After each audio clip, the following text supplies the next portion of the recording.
Imagine this. You spend hours writing the perfect essay for the state test. You triple check your grammar, you make it relatable to your audience, you hit submit, and then wait for your grade. But here's the thing. It isn't a teacher reading your words. It isn't even a human at all. It's a machine. We think that writing is an art, not a math formula. So we believe that it needs to be addressed and we need to add personality. So how does AI or artificial intelligence know what's good writing? A group of 8th graders at West Clermont Middle School and their teacher wanted to find out, so they became detectives. Their mission: to crack the code behind the machine. It kind of started out with us. Our teacher asked us, she showed us some essay responses that the OST had graded, and she asked us what we thought they would have been graded, and the results were kind of shocking. Like, essays that we thought were good, they weren't really that good to the OST AI. And then she told us how previously she had kids try to figure out things that the AI liked, and so that was our main goal, was to try to figure out what the AI likes and how we can get better scores on the OST test. Their investigation found that while AI catches grammatical mistakes and likes big words, it misses what really matters: creativity, originality, personality, the things that make us human. Core issue is basically that the AI is very deprived of personality. It doesn't want the writer to write with personality in it. Like when you address somebody in an essay, like using the word I, me, you, etc., the AI deducts points for using the pronouns like I, me, my, or you. And even that simply takes away personality. It wants to use a formulaic approach to things with claim evidence reasoning specifically. So what are the real-life effects of this? So I'll give you a simple example. You're writing your college application, and people reading that, they're human, and normally you want to write a college application with a lot of personality to touch the hearts of the people reading it. And if you are trained to write for an AI for your whole elementary through high school career, then you're going to be writing like a robot to them, and they're going to think you're boring and you're not going to fit into the school. Or on job applications, same thing. So how did they come to this conclusion? They actually asked AI for help. They fed it essays, changed a few words, then ran them through again and again. They even learned code and developed their own AI that they say is better.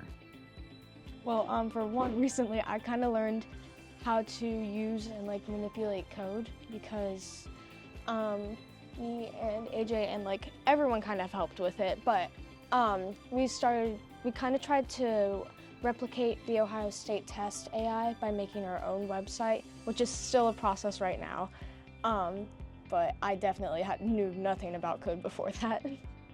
And now they are getting national recognition.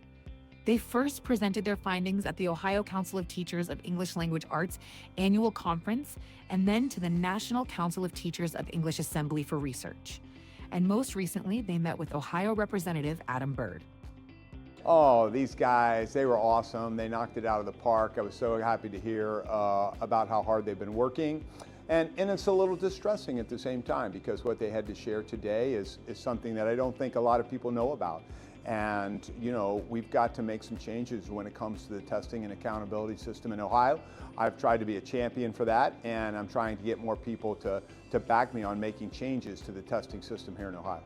I think it went great, and he really considered the problems that we gave him, and he wants to basically have us tell other lawmakers that he works with about this problem that we've been facing with the AI.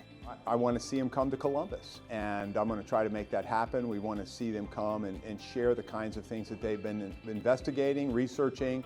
I want to see them share that with some of my colleagues in Columbus. So what exactly would these students like to see changed?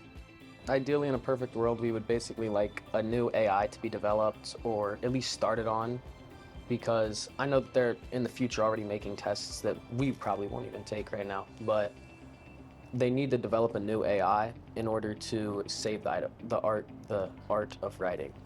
Honestly, I think that It should be taught in schools how to write for AI because it's just so different. And like younger kids, they're like writing how they would for their teacher and they're getting crushed because they don't get good scores, and that's not their fault. Their teacher agrees. She's already begun making changes in her classroom. Writing genres, right? Thinking about audience and purpose. And I tend in my own practice to teach genre. I don't have them just write essays. Like they might write a review rather than an argument. They might write a little chapter from a memoir instead of doing informative writing about somebody. So I focus on genre. What would be an actual thing that we would see in the real world? And I also teach essay as a genre. This is yet one more genre, which is what I've been doing, but now it confirmed my thinking in the practices that I've been doing for the past couple of years, because I don't want to turn out students to high school who only know how to write five paragraph essays that make an AI happy. I don't think that's the goal of education. And it's important that it's taught because it's not going to go away. I mean, like, as our world evolves, AI just keeps becoming a bigger thing. It saves money and it saves time, and they're not going to give that up. I think there's a couple of different ways to look at this. The first way is, yeah, you can take what we found out and improve your test writing skills, right? But that's just super cut and dry. Here's a worksheet, do this little checklist and we're done. I think the bigger picture is how we can use this experience to help teachers maybe think about how they could do something similar in their classroom, not necessarily with AI, but with a passion project or research, or just allowing them to kind of explore something that they're interested in, and then using that experience to help them with their writing and their presentation and speaking and communication with audience and purpose. We are West Clermont Strong. What is your WC Strong story?